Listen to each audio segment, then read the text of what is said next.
All right, welcome team. This is going to be a quick training on how to download your CG build, and I would suggest that everyone should be downloading their CG builds, even the Fred Expert team, because some things can change after we finish our technical run through on Tuesday and are finalizing the builds. You should be able to expect the build by Thursday night at the latest, and then be able to download it on Friday, get it all ready, so that way you guys can have your Sabbath Saturdays. That's our goal as a department, is to be able to do that for you guys. So let's go ahead and jump into exactly how this looks. So I basically just went to dropbox.com and then signed into the production account. If you need the sign-in information, reach out to us. We'll be happy to provide it. So then you go into here, and it usually starts off like this, and so you can't necessarily see everything. So you want to make sure you click here, show 6 more, drop it down so you can see what's going on. And then as it drops down, you'll see production content with a star next to it. Let's go ahead and click on that. It'll open up a new tab. That's what it usually does. So that's fine. And then it will open up your production content. And so now as this is loading, we're going to basically look through and you're going to scroll down. So what you're looking for is a folder called VJ Import Exchange. Looks like this. So we're going to go ahead and click on that. That'll take us to where all of the documents that you will ever need to download for your CG computer will be in this somewhere.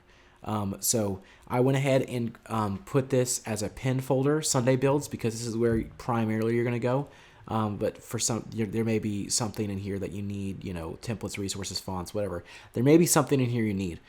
So it's nice to know that this is the folder that you need to look for stuff that you need to pull to your computer. But let's go ahead and jump into Sunday builds. This is right now we're in the process of finalizing builds, and so this is kind of like a work in progress, but everything that is not relevant to a Sunday, by the time the email is sent out, by the time you get notified in Discord that the builds are ready, by that time you will only see in this folder here builds that are relevant for your Sunday. So let's assume that you are a portable campus and you're worried about downloading the build. So we're going forward, we're making specific builds for each campus, and that's primarily just the welcome moment that's changing. And so you only will have a welcome slide that's specific to your campus. So that'll reduce confusion, and you won't have to accidentally click on somebody who's not actually hosting your campus. Just in case that potentially could happen, we always want to make sure we're removing things that could go wrong so that they don't. So there's a little ellipses over here. You're just going to go ahead and click on this, and then one of the options right here is download. You're going to click on that. So that's going to go ahead and start downloading your build, and hopefully it's not too long. Internet connection, you know how it is. It just depends on what you are. I'm on Fios right now, 50 download, I think, 50 gigabytes per second download. Which I guess it's doing a little bit slower than that. I'm not sure how internet speeds work, but anyways, it's not taking too long to pull it, but it may take longer, and that's fine. You're going to go ahead and just obviously wait for this to download all the way. But basically, this is half of the battle, is just finding where the content is, and though there's a link in Discord, so if you want to open up Discord on your computer and go to where the link is and click on it, it will just take you right to that page, and it might look something like if I clicked on this, I'll show you another way to do it. It'll look like this, and it says can't be previewed, yada yada. That's fine. We don't necessarily need to preview it. You click this open button, this little drop down, and then there's a download option here. It's the exact same thing we did in the other step. So if you click on the link and you get a page that looks like this, that's how you download the build there too. All right, so let's go back to Sunday builds, and we've got it downloaded now. So we're going to go ahead and click this little up arrow caret thing, and then we're going to say open, and then your computer will automatically know what program to open it with. So it will start importing it into ProPresenter. You can see the little beach ball moving. That's fine. It just takes some time to import. It's not like your computer's frozen here. So it may take, depending on the situation and what your computer's trying to do, it may take you a good chunk of time for it to come in. So especially if it's got like a lot of videos in it, like for Nat the Movies, download. So now that we've got these little dialog boxes popping up, basically what you're going to want to do is you're going to want to make sure that you have apply to all checked, and then add new version.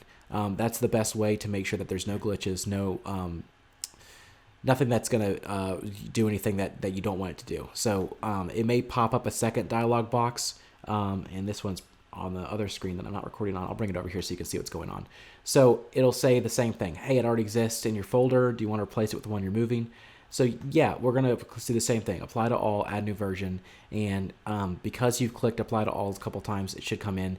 And then you're always going to get new builds at the bottom. I've already been working on this one, so this is different, but let's go ahead and pull this one real quick, and I'll just show you. You have all your slides that you need. Your auto fire, pre-loop, the 5 minutes, all these things that you need to have in your slides are going to be there. So that's pretty much it when it comes to downloading the build and getting it into your computer.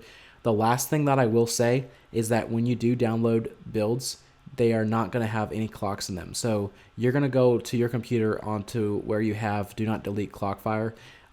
This is where you're going to have your worship flow clock. I need to recreate these for my computer because I deleted them. But you'll have them on your computer. If you don't have them on your computer, please reach out and I will be more than happy to show you how to make this. These clock fires, because they're tied to clocks, cannot be something that I send out to you. It has to be something that's created locally on your computer. So if you don't have these created or you're not sure how to do it for clocks, I'd be happy to provide you with the resources to show you how to do that. So basically what you're going to do is you're basically just going to find whatever clock you need and click on it, and you're going to drag it, let's scroll down so we can get to the build. You're going to drag it into the build and drop it there. And then once you open up the build, it automatically puts, it'll take a second, and it might not like it because it's not a thing. But yeah, that's fine. So it'll automatically put it at the bottom. So then you click on it and you're like, okay, I want this worship flow clock to be, we go into our flow after, or this is kind of like the point-to-point thing. So you're going point-to-point here, or wherever it would be in the service. So you put that in the right spot, and then you think about all the things. So there's more in-depth training on clocks, but I just wanted to mention that briefly as we're talking about downloading the builds, because when you do download the build and you do bring it in, you still have to put your clocks in. So just remember that, and creating a playlist that has all your clock fires in it, and then being able to drag them in, put them in the right spot, and then edit your clocks. It's a very efficient way to go through it. So if you have any questions, reach out to me. I'll put my contact information in the description. You can also direct message me on Discord as well. So please reach out if you have any questions. Happy to answer them. Hopefully this was helpful, and have a great rest of the week. And I will see some of you guys on Sunday, and I'm thankful for each and every one of you. And can't wait to see what all God's going to be doing for us in this next year. Thanks, guys.